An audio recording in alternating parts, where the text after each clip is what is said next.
BJP Dhalai Narsinghpur মণ্ডলের বিশ্ব পরিবেশ দিবস পালন। পরিবেশের ভারসাম্য বজায় রাখতে দেশজুড়ে পালন হলো বিশ্ব পরিবেশ দিবস। বৃহস্পতিবার বিজেপির ধলাই নরসিংহপুর মণ্ডলের উদ্যোগে পরিবেশ দিবস উপলক্ষে বৃক্ষরোপণ করেন দলের কর্মীরা। এতে বক্তব্য রাখেন মণ্ডলের সাধারণ সম্পাদক প্রীতিশ চন্দ্র দাস। তিনি বলেন, মণ্ডলের দ্বারা আয়োজিত বৃক্ষরোপণ কর্মসূচিতে শ্যামাচরণপুর গ্রামে বৃক্ষরোপণ করা হয়েছে। গাছের চারাগুলো যাতে সুরক্ষিত থাকে সেদিকেও লক্ষ্য রেখে কাজ করেছে মণ্ডল কমিটি।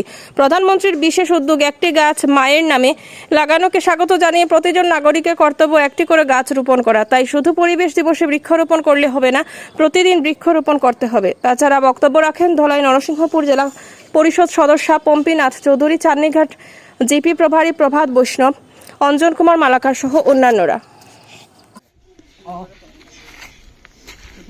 নমস্কার। আজকে বিশ্ব পরিবেশ দিবস, আজকে 5ই জুন। সবাই বিভিন্ন দেশ আজকে এই দিনে গাছ রোপণ করে যেভাবে প্রদূষণ বাড়ছে, এই প্রদূষণ থেকে রক্ষা পেতে আমাদের সমাজের সর্বস্তরের মানুষ বিভিন্ন দেশ আজকের দিনে জড়িয়েছে এই বৃক্ষরোপণ করায়। এই বৃক্ষরোপণ করলে আমাদের যে প্রজন্ম আছে, এই প্রজন্মরা সুন্দরভাবে জীবনযাপন করতে পারবে। আজকের দিনে অনেক মানুষ গাছপালা কেটে দিচ্ছে, তার জন্য অনেক অক্সিজেনের অভাব হচ্ছে। তার দরুন আজকে আমরা নরসিংপুর মণ্ডলের পক্ষ থেকে আমরা শ্যামাচরণপুর জিপিতে বৃক্ষরোপণ করেছি ও সবাইকে আহ্বান করছি যে আপনারা সবাই মিলে এক একটি বৃক্ষ রোপণ করুন।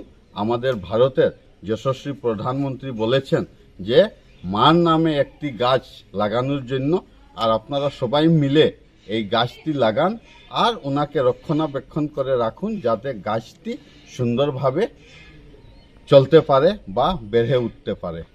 নমস্কার। আজ 5ই জুন বিশ্ব পরিবেশ দিবস।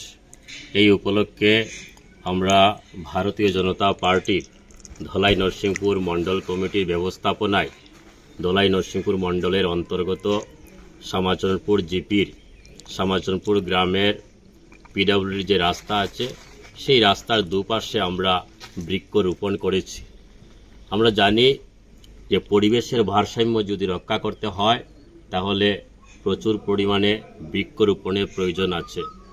কারণ যেভাবে প্রদূষণ বাড়ছে, সেই প্রদূষণ মুক্ত যদি পরিবেশ গড়ে তুলতে হয় তাহলে বৃক্ষরোপণের প্রয়োজন আছে।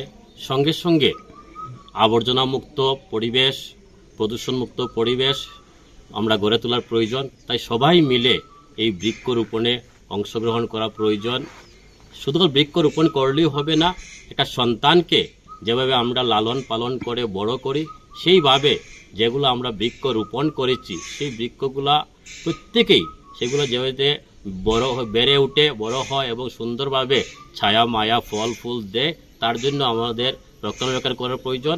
আর সেই গাছ যদি আমরা রক্ষণাবেক্ষণ করি, একদিন দেখব আমরা শস্য শ্যামলা সুজলা এই ভারতবর্ষ গড়ে উঠবে, সমস্ত পৃথিবী সুন্দর হবে, পরিবেশের ভারসাম্য রক্ষা হবে। আর যদি পরিবেশের ভারসাম্য রক্ষা হয়, আমরা প্রত্যেকটা জীবজন্তু প্রাণী সুন্দরভাবে এই পৃথিবীতে বসবাস করতে পারবো। তাই সবাইকে শুধু আজকে নয়, প্রত্যেক দিন বৃক্ষরোপণ করার জন্য আমরা দলের পক্ষ থেকে আহ্বান করছি। ধন্যবাদ। নমস্কার।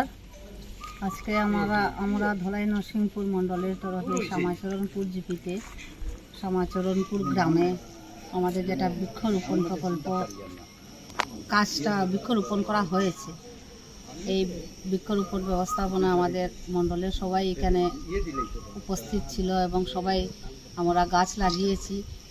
গাছ লাগানোর অর্থ হলো আমাদের পরিবেশের ভারসাম্যতা বজায় রাখা। কারণ পরিবেশের ভারসাম্যতা যতদিন পর্যন্ত বজায় থাকবে আমরা সবাই সুন্দরভাবে বেঁচে থাকতে পারব। তাই যশস্বী প্রধানমন্ত্রী নরেন্দ্র মোদীজি বলেছে, গাছ লাগাও প্রাণ বাঁচাও। তা ওনার কথা মতো আমরা সবাই এক একটি গাছ লাগিয়েছি এবং নিজের বাচ্চার মতো ওই গাছগুলোকে পর্যবেক্ষণ করে দেখাশোনা করে বড় করব, এটাই আমরা আজকের দিনে শপথ নিয়েছি। বলে নমস্কার, ধন্যবাদ জানাই।